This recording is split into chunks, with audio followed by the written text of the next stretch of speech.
सदगुरु कबीर साहब की एक साखी है। कबीर मन तो एक है, भावे तहाँ लगाओ, चाहे गुरु की भक्ति करो, चाहे विषय कमाओ।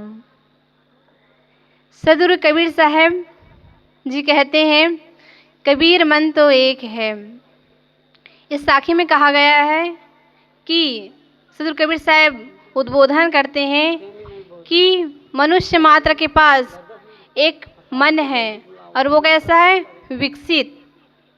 मन तो सभी के पास है, सभी जीवों के पास है, लेकिन जो मनुष्य के पास है वो विकसित मन है। विकसित मन होने के कारण ही मनुष्य मनुष्य कहलाता है। मननात् मनुष्यः। मनुष्य में मनन करने की शक्ति है तभी वह मनुष्य कहलाता है। अगर मनन करने की शक्ति, सोचने विचारने की शक्ति ना हो तो वह मनुष्य नहीं कहलाएगा। तो सदगुरु कबीर साहब कहते हैं, कबीर मन तो एक है, भावे तहाँ लगाओ। इस मन को हम हमारी जिधर इच्छा होती है उधर लगाते हैं। अगर हमारा मन विषयों की तरफ है तो हम अपने मन को विषय की ओर लगाते हैं, और भक्ति की तरफ लगाव है, झुकाव है, तो हम भक्ति की तरफ बढ़ते हैं। लेकिन अगर हम इस मन को भक्ति की तरफ लगाएं तो हम अपने जीवन के उद्देश्य को हासिल कर सकते हैं। यह जीवन जिस वजह से मिला है, जिस कारण से मिला है, उस कारण को हम पूरा कर सकते हैं। लेकिन यदि इसी मन को हम विषय की तरफ लगाएंगे तो इसका परिणाम क्या होगा? इसको गोस्वामी तुलसीदास जी कहते हैं, यह तन कर फल विषय न भाई, स्वर्गहु स्वल्प अंत दुखदाई। नर्तन पाय विषय मन देही, पलट सुधाते सट विष लेही। गोस्वामी तुलसीदास जी कहते हैं, नर्तन पाय विषय मन देही, पलट सुधाते सट विष लेही।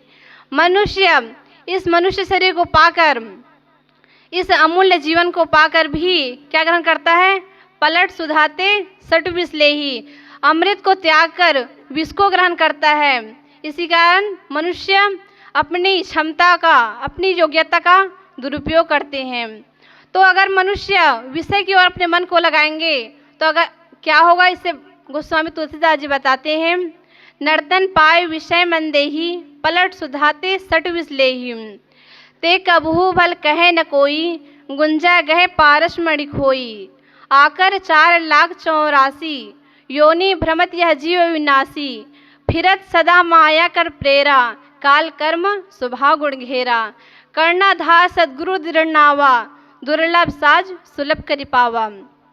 अगर मनुष्य अपने भक्ति भजन साधना को भूलकर विषयों की ओर, भोगों की ओर, संसार के माया में, चकाचौंध में ही अपने जीवन को बिताएगा तो वो उसी तरह मन बुद्धि कहलाएगा। जैसे कोई हीरा हो उसे छोड़कर, गुंजा जो पारस मणि को छोड़कर एक घुंघुची को पकड़ ले। यह मान्यता है कि जो पारस मणि होती है उसे अगर हम लोहे से छुआएं तो वह लोहा भी सोना बन जाता है। तो हम इस तरह के मन बुद्धि अज्ञानी जीव हैं जो उस लोहे बनने वाली चीज़ पारस मणि को छोड़कर एक घुंघुची कांच के टुकड़े को पकड़ लेते हैं। यह हमारे मन में अज्ञान भरा हुआ है। उसका परिणाम आगे क्या होता है?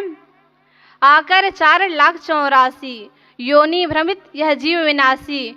वह इस संसार में तो आता है, लेकिन जो करने योग्य है, भक्ति भजन साधना सत्संग, वह नहीं कर पाता और 84 लाख खानियों में भटकता रहता है। यह एक मनुष्य शरीर ही है जिसमें हम कल्याण कर सकते हैं, अपने आप को पहचान सकते हैं, अपनी आत्मा को जान सकते हैं कि हमारा स्वरूप क्या है, यह संसार क्या है, हम संसार में क्यों आए हैं, इस संसार में क्या करना चाहिए और क्या नहीं करना चाहिए। इस सब का ज्ञान हम मनुष्य शरीर में आकर ही कर सकते हैं। लेकिन हम क्या करते हैं? हम अपने जीवन के उद्देश्य को भूल जाते हैं।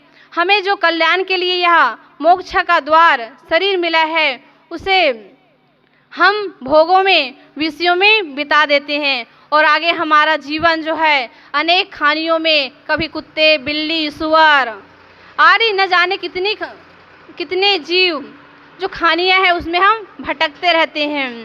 आगे गोस्वामी तुलसीदास जी कहते हैं, आकर 4,84,000 योनि भ्रमत यह जीव विनाशी, फिरत सदा माया कर प्रेरा, काल कर्म स्वभाव गुण घेरा। वह इस माया के चक्र में जैसे एक चक्की होती है, उसमें जो गेहूं या चावल रखा जाता है वो पिसता है, उसी प्रकार हम माया में उलझकर रात दिन पिसे जाते हैं, दुख भोगते रहते हैं, शरीर का दुख और मन का दुख। रात दिन हमें ये भवचक्र में फंसाता रहता है। इसमें क्या हमारे साथ जाता है? काल कर्म स्वभाव गुण घेरा। जो समय है और हमारे स्वभाव है, जो विषयों की आसक्ति है, उसमें हम उसी के फेर में चलते रहते हैं। लेकिन इस विषय भोगों से छुड़ाने के लिए हमें एक दृढ़ नाव को मिलती है। वह नाव का क्या है? कर्णाधार सद्गुरु दृढ़ नावा, दुर्लभ साज सुलभ कृपावा। सद्गुरु और संत कर्णाधार की तरह होते हैं, जो जिस प्रकार एक नाविक किसी यात्री को नदी के एक किनारे से दूसरे किनारे तक पहुंचना हो तो हम नाविक की सहायता से नाव में बैठकर एक किनारे से दूसरे किनारे तक पहुंच सकते हैं। उसी प्रकार हमारे संत जन हैं, हमारे सद्गुरु हैं, जिस भवसागर रूपी नदी को पार करने के लिए नौका की तरह कार्य करता है, और वह नाविक संत रूपी नाविक हमें इस भवसागर से पार कर लेता है। और दुर्लभ साज सुलभ कृपावा, जो भवसागर रूपी यह संसार है उसे हम सहजता से पार हो सकते हैं, लेकिन वह तभी होगा जब हम सद्गुरु के वचनों को सुनेंगे, उनके पास जाएंगे और जैसे उनकी रहनी है, आचरण है, उसी प्रकार हम जीवन जिएंगे। सिर्फ हम संतों के पास जाएं, सत्संग सुने, सिर्फ इसी से कल्याण नहीं होगा। कल्याण तब होगा जब हम उनके रहनी को अपनाएंगे, जैसे उनकी रहनी है, सत्य, क्षमा, शील, संतोष, जो भी सद्गुण है उसे हम अपने जीवन में अपनाएंगे, तभी हमारा कल्याण होगा। तो सद्गुरु कबीर साहब जी कहते हैं, कबीर मन तो एक है, भावे तहाँ लगाओ, चाहे गुरु की भक्ति करूं, चाहे विषय कमाओ।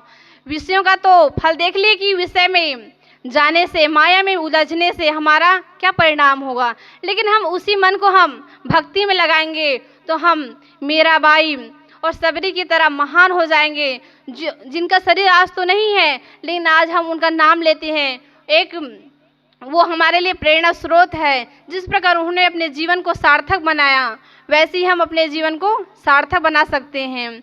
लेकिन हम क्या करते हैं? उसी सुनते हैं, देखते हैं, लेकिन फिर भी हमारे अंदर की चेतना जागृत नहीं होती। क्यों? क्योंकि हमारे मन में अहंकार भरा रहता है। हम समझते हैं कि हम तो बहुत दिनों के सत्संगी हैं, बहुत दिनों के साधु संग में जाते हैं, ऐसा हमारा मन में अहंकार है। लेकिन हम जब अहंकार को भूलकर अपने में सरलता और विनम्रता का भाव लाएंगे कि नहीं, हम सिर्फ सत्संग में जाने से कुछ नहीं होगा, हमें रहनी अपनानी है। सत्संग से तो न जाने 50 साल 25 साल न जाने कितनी उम्र बीत गए, और अगर इसी प्रकार अज्ञान में, अहंकार में डूबे रहें तो ऐसी उम्र बीतता चला जाएगा, लेकिन हमें कोई सुधार नहीं होगा। हमें सुधार का लक्षण आना चाहिए।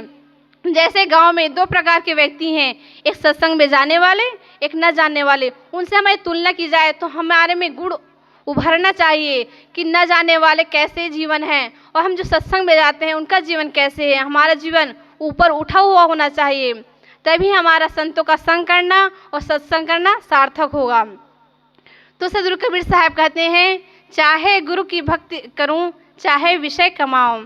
अगर हम चाहें तो इसी जीवन में भक्ति और साधना को, सत्संग को अपनाकर अपने जीवन का कल्याण कर सकते हैं। इस संसार में न जाने कितने राजे महाराजे आए और चले गए, सिर्फ अहंकार और मोह माया में फंसकर ही अपने जीवन को बिता दिए। लेकिन ऐसे संत भी हुए जो इस संसार को ठुकराकर, सभी राजपाट से ऊबकर, इस संसार की क्षणभंगुरता, परिवर्तनशीलता, असारता को देखकर अपने जीवन को उठाया है। भगवान बुद्ध, जिनके पास सब कुछ था, उनके पास किसी चीज़ की कमी नहीं थी, राजपाट, महल, और वो आगे भविष्य में महाराज भी बनने वाले थे। उनके सुंदर पत्नी थी, बच्चा था, लेकिन उन्होंने संसार की असारता को समझा। उन्होंने देखा कि जिस प्रकार आज तक जो बूढ़े हो गए, उनका शरीर चला गया, इसी प्रकार मैं भी बूढ़ा होऊंगा, मेरा भी शरीर जर्जर होगा और मुझे भी संसार से जाना होगा। तो इस संसार से जब जाना ही है तो क्यों ना हम कल्याण का काम कर लें, क्यों ना हम साधना भक्ति कर लें, जिससे हमारा आना सफल हो जाए। एक बार ऐसा मरे कि दोबारा मरना ना पड़े। जीवन तो न जाने कितने असंख्य जन्मों से हम जी रहे हैं, न जाने कितने जन्म हो गए, लेकिन अगर हम दुख से इस भवसागर से पार होंगे तभी हमारा जीना सार्थक होगा। जन्मने मरने का चक्कर खत्म हो जाएगा। तो हमें चाहिए कि यह सुंदर शरीर और मन मिला है उसका सदुपयोग करें और अपने मन को विषयों से हटाकर भक्ति और भजन की ओर लगाएं, तभी हमारा जीवन सार्थक होगा और कल्याण की ओर आगे बढ़ेगा। और ये सब तभी होगा जब हम संतों का संग करेंगे, उनकी रहनी को अपनाएंगे, उनके आचरणों को, उनके सद्गुणों को अपनाएंगे, तभी हमारा जीवन कल्याण में बन सकेगा। बस इन्हीं शब्दों के साथ मैं अपनी वाणी को विराम करती हूँ। बोले सद्गुरुदेव की जय, संत समाज की जय।